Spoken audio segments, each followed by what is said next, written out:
Hi there, it's Amy from Cakes with Faces. Now recently we had a look at the top 10 things to do in Tokyo and whether they're worth it. So today I thought it'd be interesting to see what's in the top 10 things to do for Kyoto. It's the most popular place to go to see beautiful historic Japan and lots of temples and shrines. And if you've been to Kyoto, tell me in the comments if you agree with the top 10 and what would be on your list. If you want to see more of any of these places, all my Kyoto videos are all together in a playlist on my channel, and there's new Japan videos every other Thursday if you want to subscribe. Now there's lots of lists of top 10 things to do and all of them are slightly different. So for this one, I went to Google, as you might do when you're planning your trip, and searched for things to do in Kyoto. If you go down the page, there's this top sites in Kyoto section. If you click on that, I pick the top 10 things from there. So number 1 in the top 10 things to do in Kyoto is Fushimi Inari Shrine. Sometimes it's also called Fushimi Inari Taisha. Taisha just means shrine. And this probably was one of my favourite things in Kyoto, so I think it's totally justified it takes the number 1 spot. Inari shrines are dedicated to the deity Inari. They have red torii gates and fox statues, and Fushimi Inari has a lot of both of them. Fushimi Inari is the famous shrine with the trail of red torii gates going up the hill. It's actually a small mountain, 233 metres tall. As you go up, you come across smaller shrine areas with stone lanterns and fox statues. They have a much more mysterious feel than the main area at the start. The whole way you're walking through woodland, so you have the red of the torii gates and then all the greenery beyond. I wouldn't say it's a tourist trap. It does get crowded, but it is a genuinely unique and interesting place. And you don't have to pay to get in. It's completely free to wander around the whole place, and it was a lot bigger than I expected. The walk all the way up the trail up the mountain is about 2.5 miles. It's not a strenuous hike, but it's not the easy walk I expected it to be. Especially if it's warm, there are quite a lot of steps. But if you do make it up the mountain, you get a fantastic view of Kyoto. Most people don't seem to make it past the first few sections, so at the start it's really crowded and you'll probably be shoulder to shoulder with everyone else. But if you keep going, a lot of people seem to turn back, so keep going up the trail and you might find you've even got the whole place to yourself for a few moments. Or it's a good idea to go early or late.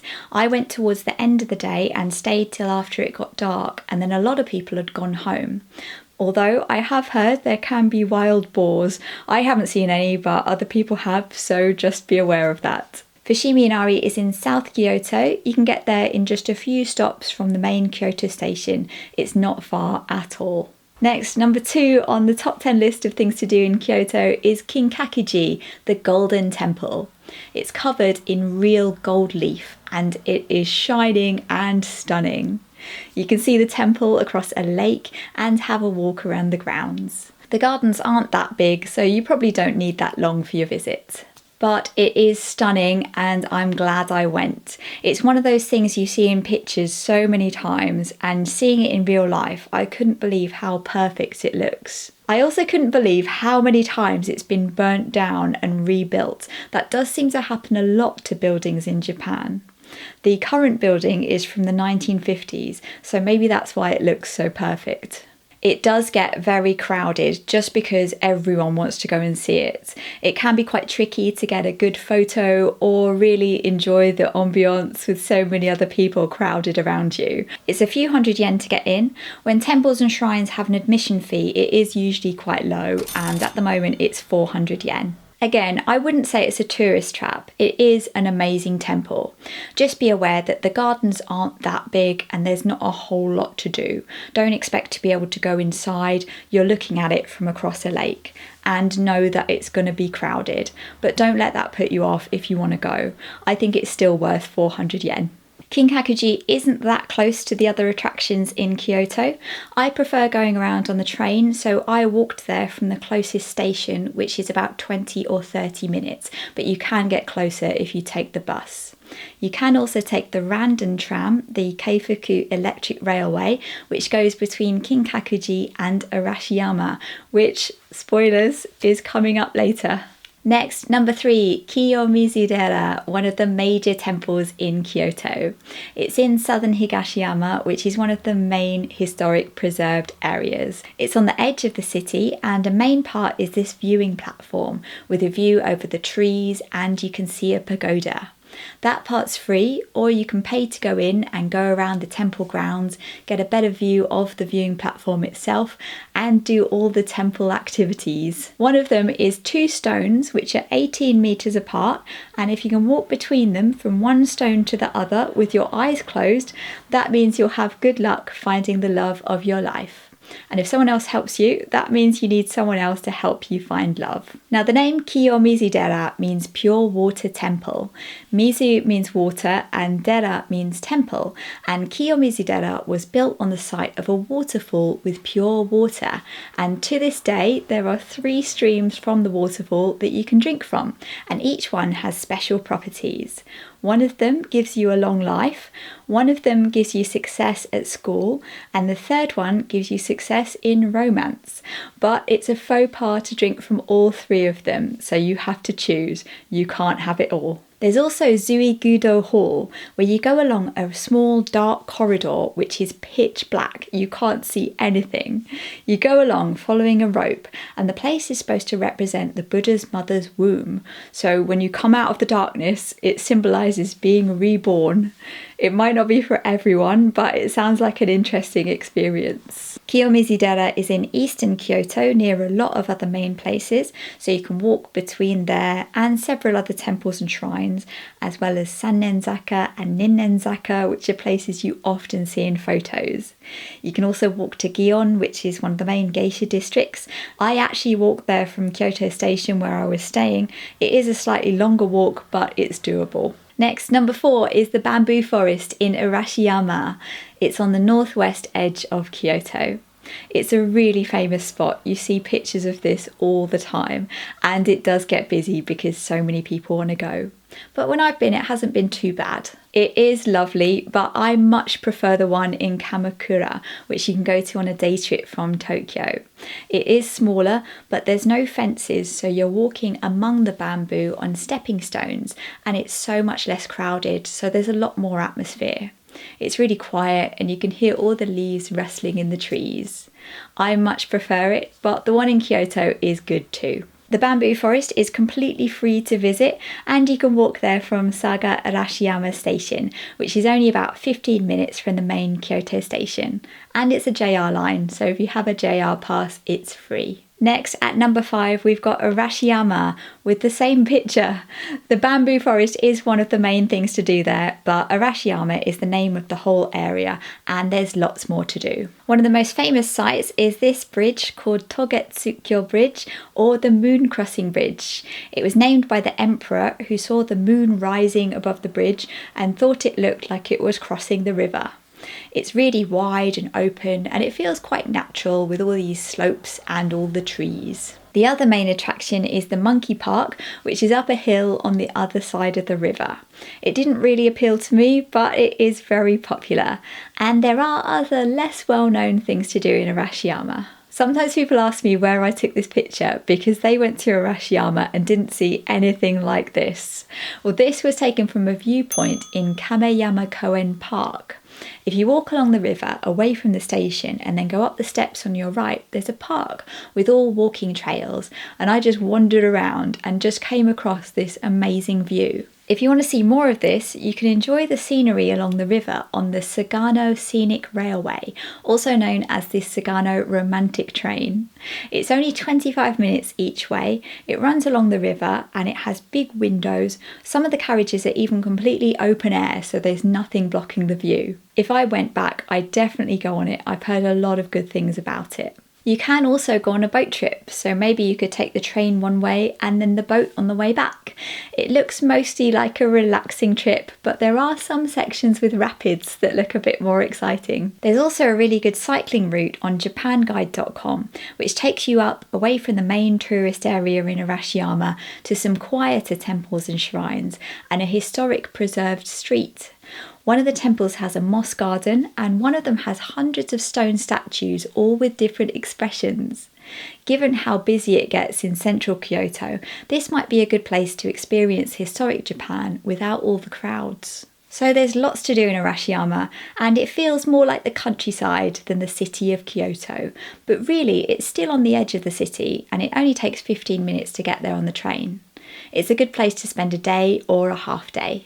Next, at number 6, we've got Nijo Castle, which doesn't look like a typical Japanese castle. It's not as tall, it looks more like a temple in a way.